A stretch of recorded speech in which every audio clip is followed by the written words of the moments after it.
Sot do ju njoh me 3 bimë të egra që rriten kudo në vendin tonë, të cilat ndihmojnë në pastrimin e organizmit dhe në funksionin e mëlçisë.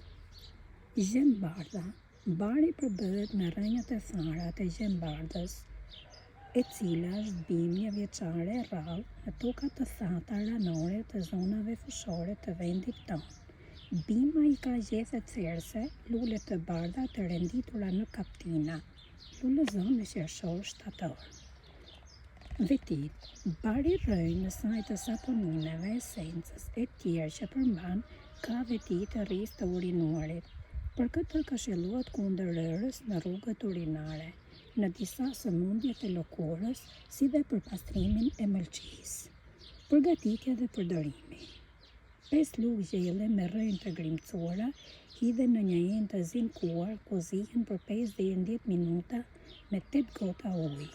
Pastaj lëngukullohet dhe pihet me gote gjatë ditës. Ruajtja. Në vendet e thata, bari ruan veprimin për 2 vjet.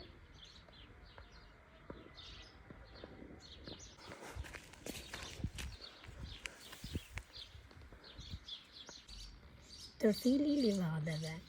Bari përbëhet nga lulesat kaptina pa gjethe të thara të tërfilit të livadeve, I cili është bimë barishtore një vjeçare e rrallë deri në e zakonshme kudo tek ne në vende barishtore. Bima ka rozet gjethesh rrënjake dhe kërcel 15 deri në 30 cm të lartë me gjethe të bardha që mbështeten në prakte të mëdha, lulëzon në maj deri në shtator. Vetit. Bari përmban glukozitin trikolin, esencë tanine, acide organike, salicilik, oksalik, kumarik e tjerë, pigmente flavonike dhe rrëshinore, substanca estrogjene e tjerë. Ajo përdoret dhe kundër heqjes së barkut në diare dhe si dezinfektues I lëkurës në ekzem dhe në platë të shëlbëzuara.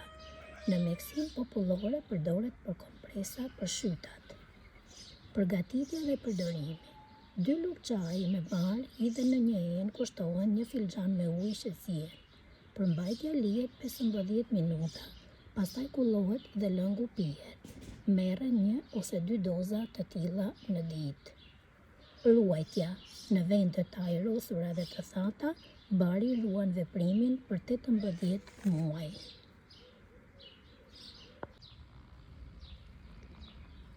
Kujdes kur të mblidhni tërfilin, pra do të mblidhni vetëm lulesat kaptina, jo gjethet.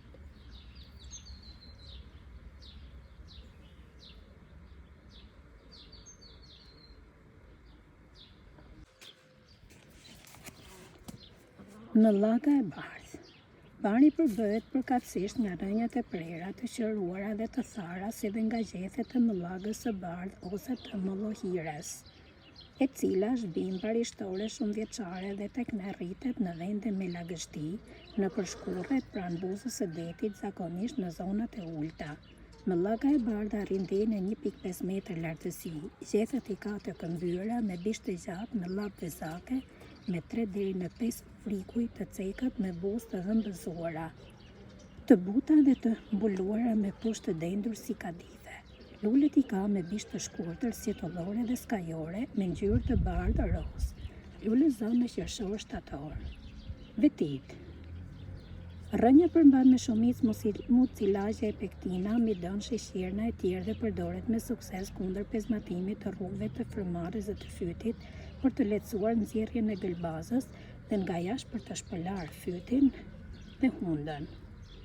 Në përgjithësi, si rrënja ashtu dhe gjethet përdoren si mjete ndihmëse në pezmatimet e mukozës e organeve të frymëmarrjes dhe në astmën bronkiale.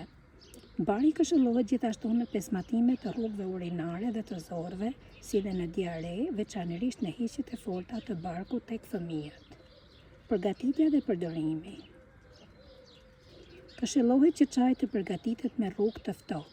Për këtë qëllim, një lugë gjelle me rrënjë ose gjethe të thata dhe të prera hidhen në një enë, kushtohet 1 gotë me ujë. Përzierja lihet 6 orë, pastaj përmbajtja kullohet dhe lëngu mbëlsohet sipas dëshirës. Çaji I freskët pihet në doza të tilla disa herë në ditë. Për shpëlarjen e fytit ose për gargar përdoren gjithashtu çaji I freskët disa herë në ditë.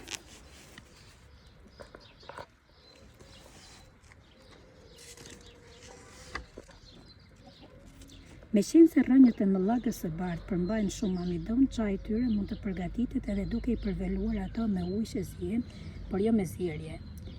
Në mjeksi përdoren edhe lulet e mëllagës së madhe, që takohet në kopshte e kultivuar si bimë bukurime. Bima arrin deri në 2 metra lartësi dhe lulet i ka të mëdhaja me diametër 6 cm ose më shumë kur janë të hapura, me ngjyrë roz të gjallë deri në të zezë vjollcë. Lulet në sajt e mucilagjeve të pigmentit altein dhe të pektinave tjerë përdoren si zbutse në bronkit dhe si laksative të lehta, përdoren edhe kundër kollës. Për këtë qëllim rekomandohet çaji që fitohet duke zier 2 lugë gjelle me lule në 1 gotë me ujë. Pihen 2 deri në 3 doza të tilla në ditë. Në vende të thata, bari ruan veprimin për 2 vjet.